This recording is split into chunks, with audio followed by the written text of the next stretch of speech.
Servus ihr Lieben und hallo Freunde des gepflegten Brettspiels. Ich bin noch immer auf der UK Games Expo und jetzt habe ich Dave Beck. Dave Beck ist der Designer von Distilled und you're also the owner of Paverson Games? That's right. So CEO as well, game designer. What else do you do? Just tell a little bit about yourself to our audience. Yeah, sure. So I'm from the United States, obviously, and I actually work at a university.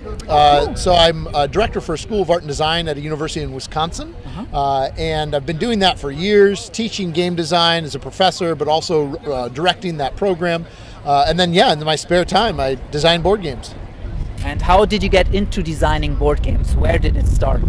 It all started for me with game design, where I was actually doing a lot of just playing video games. So lots of Nintendo games as a kid, PC games.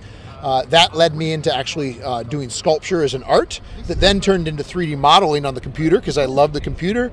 And then that turned into creating video games, making art for video games. Okay. And then my passion for board games and my interest in video games then got me to the point of really discovering my love for board game design. Any video games I might know you've been involved in? Probably not, but you can. The one game I did, the one game I've worked the most on is called Tombeau. It's actually a independent game that you can find on Steam. Really historical, educational, so very much, again, professor doing that type of stuff. So you always try to involve your other passion, being a professor, teaching stuff, and that's also how you came up with Distilled?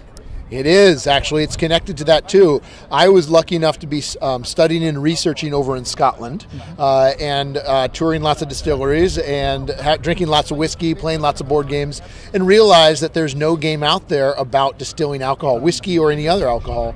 And so I made a decision to create a game around that theme, but really allowing the theme to be driven, or the mechanics to be driven by the theme itself. So there's lots of elements of distilled, the mechanics in it, and the rules that are connected to real-world distillation. Yeah, that's what I thought when I was playing it. I was always thinking, because there are the different types of alcohol, and there are so many. And I thought, well, you can just make 6 random ones, and then just make it with a setup card that they are all a little bit different for every game. But you did it that you have 30 different, or how many different are there in the game, and they are all connected thematically with all the ingredients and stuff. So that was very important to you, right? It was extremely important to have lots of different choices of different spirits you can make. That was also important to represent countries from around the world. So we have different spirits made from different regions: Europe, Asia and Oceania, Africa and Middle East, the Americas. So having different spirits, having different recipes for each spirit was very important too. So that was important. But then also having distillers, characters representing those regions, so you learn a little bit more about maybe the history behind that spirit or behind that region.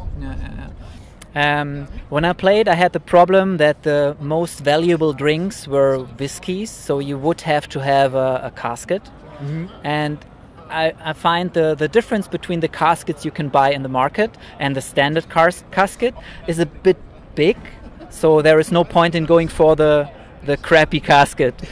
And so I couldn't make any whiskeys, and I got a little bit frustrated because the other ones had caskets they can reuse. So they're even better. So I played myself in a corner there. But what I really liked about your game is the mechanic where you have your stack of cards and you lose the first and the last one. On the other hand, the problem is that there is a big luck factor in it. Yeah, it can be, yes. For a game that's 2 hours. That's right, it is. So is that intentionally, or is that because of the theme, or how did you come up with the stack mechanic? And do you have a problem with luck in games? Yeah, good question. Great question. And this is, I would say, the biggest, most polarizing factor about Distilled. Some people love that and don't mind that sense of luck. Some people, like you said, say, well, wait a minute, I'm sitting down for 2 hours. This is more of a strategy game. Why is there all this luck in the game? So what we've done, and it is, for people playing the first times, and they might not notice this, but everything in Distilled is mitigatable, as in you actually can make it so that it is, no matter what, you will make what you want. To do that, though, you have to spend some more, right? You have to buy more ingredients, or maybe buy an upgrade that says, no, put a card back that you just pulled out. So there's ways you can mitigate it, but you're exactly right that some people or players that choose to will just say, nope, I'm going to push my luck to the extreme. And I'm going to take the chance of losing that. What we've done, though, is we've tried to have it so that if you are a player that does not like the idea of luck, that you are going to have to invest a little bit more into some of those to make sure you don't lose it.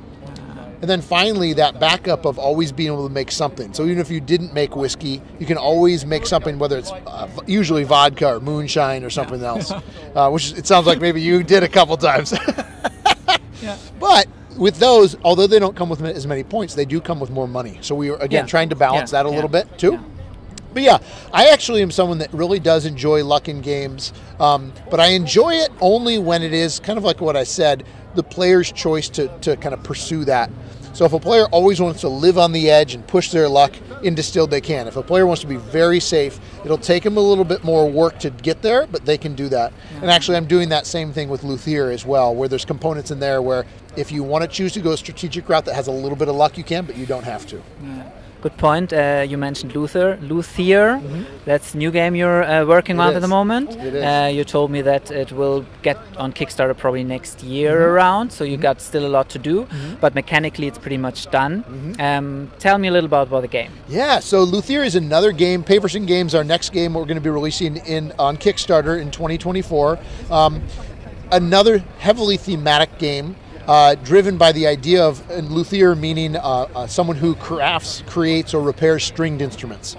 So it's really focused on the art of crafting different types of instruments, not just stringed instruments, but others you'd find in an orchestra as well. Set in the golden age of classical music in Europe, you are a luthier and their family. They're crafting instruments for different patrons. Those might be composers that we know, like Bach and Beethoven. That might be a famous patron or a noble, or even someone that just performs music. The game's kind of central mechanic is worker placement, but with a twist. That worker placement is hidden bidding, which means that each worker has a skill level. So when I place a worker at a certain location, you can place a worker there too, but you don't know what I place or what worker I place there. When we resolve that location, maybe it has 2, 3, 4, 5 different workers there, the higher skilled people budge their ways to the front of the line and they get first choice. Ah, okay. So but still the others get to do the action. The others still get to do the action. Yeah. There's always multiple actions. Yeah. And if I send a higher skilled worker there, I might even get to do some sort of extra action as well. Okay. We have different places on the board for that.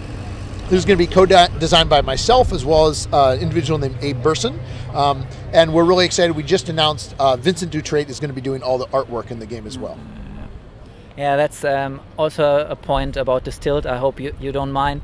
The graphics is not that much to my taste. That's okay. And I'm looking very much forward to Vincent Dutrait. Thank you, yeah. He's doing great work. Yep. Yeah, and it's the same thing, just like with Distilled with the luck-based, we see that polarizing. Some people really like that aesthetic and that style. Some people don't. It's unusual, yeah. And it's one of those, when you see it, it's maybe not the cover that you would expect out of a game of that weight. But again, there's lots of tongue-in-cheek, lots of little jokes and funny things in Distilled that we like to think that some of that same artwork comes through. But we are very much looking forward to having Vincent Dutrait in our next game. And a large part of that, too, is that idea of handcraft work. Vincent is one of the only artists, if not the only artist in the industry, that still hand paints and hand draws all his work without computers. So that idea of crafting instruments by hand, that tradition, is really important to us to combine that art and that mechanics together. Was it difficult to get Vincent on board? Maybe. It was, but you know what was interesting was he responded, and we had a great dialogue back and forth, and I learned through talking with him that he comes from a background of playing music, playing the piano himself, still to this day, but also I think it was his grandfather, was a woodworker. Oh. And so I think this connection, this personal connection with music and the handcrafted woodworking kind of spoke to him as well, which was really exciting to hear. And we've had some great conversations back and forth about that. At the end of the interview, I'd like to do a lightning round. So I just say something and you respond to it. Go for it. Give it to me. Awesome. So let's see. First, I don't know, are you aware of Kennerspiel des Jahres? Yes. Yeah. Your take on that? Someday. But Distilled is too heavyweight. So are you thinking about probably doing lighter weight games? Yeah. Perhaps someday. Because of the fact that I'm still working at the university, we only come out with a game every couple of years. We really want to make sure it's a solid game through and through. But we are looking at some other options in the future that will be a little bit lighter weight. So maybe someday. Next is Kickstarter. Yes. awesome. Shelf space? I need more. Yeah, I've seen Luthier. The prototype is massive. It's big. So the box will be massive as well? It's going to be pretty big. You know, think Vitalis size. Because, really? Well, because the reason for that is it's really important for us to have components that are high quality, but also organization. Yeah. Distilled comes in the box with game trays, so that everything is organized, and that's going to be the same thing for Luthier. I really believe in that idea that the game should feel like a luxury on the table, an exquisite experience that you get to have with the other players at the table. And so with that, oftentimes, the reason the Distilled box is the way it is, and the size it is half of it is trays and storage. And so I'm guessing Luthier will be very much the same. And the board itself, the main Luthier board, is very big. So that's going to take some time to fold in, I think, and take up space.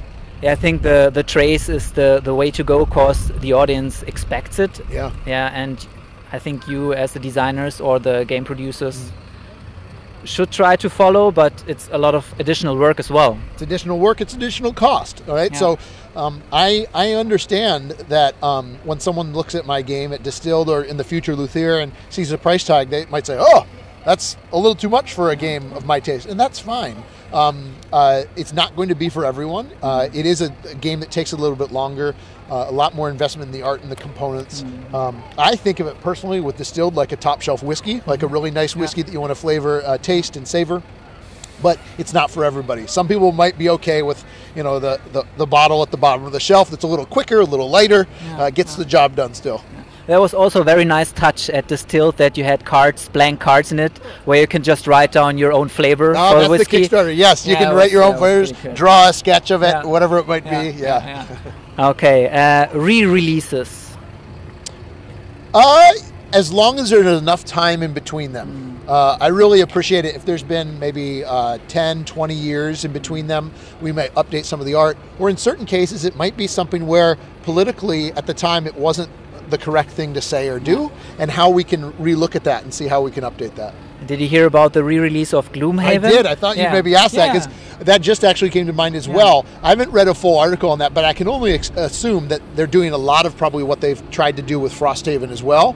I do need to do some more research on that because I know they just announced it and I haven't had a chance to read it. Was it yesterday? Oh, yeah. But I appreciate that, and I think what will be tricky is it something that you can update your own games? I've heard that maybe you can't update the current, like I have Gloomhaven. I don't think I can update my game. But at the same time, I've played through that game, so maybe that's okay. This is for new players to experience as well. And the last one is Evergreen. Again, maybe someday. Do you have an Evergreen, a game you always come back to? Oh, do I have an Evergreen game? Yeah, I'm gonna say Viticulture actually. Okay. Again, there's a lot of inspiration from Viticulture and other games like that. I chose specifically not to make a worker placement game for Distilled because I think they've done such a good job with that, and I just absolutely adore Stonemaier Games and what they do, and really strive to achieve something like them someday. Okay, thanks for the interview. I wish you all the best for the fair and also for Luthier. I'm pretty much looking forward to it. Thank you. I hope we stay in contact. Thanks, you. Cheers. Thanks. Thanks. Thanks. Thank you. Hopefully it wasn't too windy.